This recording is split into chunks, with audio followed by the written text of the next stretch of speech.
So do the developers let you plant native plants right off the bat? How does that work in your process? You mean in resident yards? Yes. So what we have seen mostly is that when residents purchase a home, usually it has a garden that is implemented by the builder. And however, like in any HOA, our HOA has a process. If a resident wants to change a landscape, there is what they call, I think, a landscape design review process.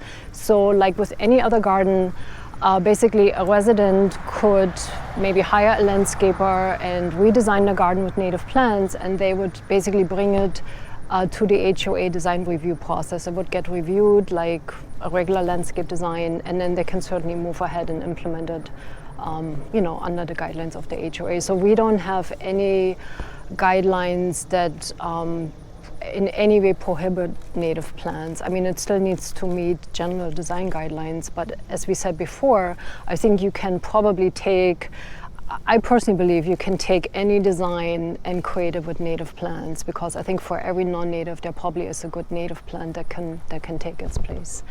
We actually have had a number of residents that have implemented native plant gardens at their house, and I think our residents just created a native plant Facebook page, and that has really taken off. So we have a lot of interest.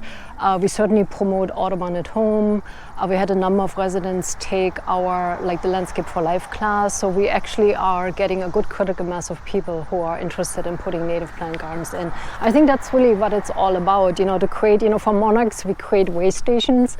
So I see the same with like native plant gardens, right? You have enough in the community, and now you have wildlife corridors, and you have enough like food and resources for wildlife, and we hope to keep that moving.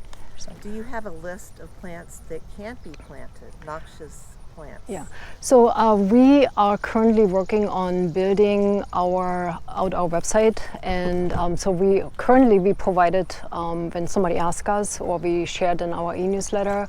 And we are in the process of building out our website tab that will provide resources for native plant gardening at home. So that would have resources on how to design the garden, what kind of plant material to plant, and then obviously also invasive plants that should not be planted.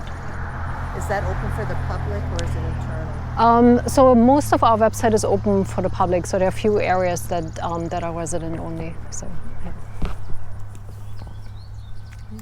Yeah, here you can, mountain mint, such an amazing plant, looks amazing right now. You see the gray coming through, but I love how upright and tidy it is.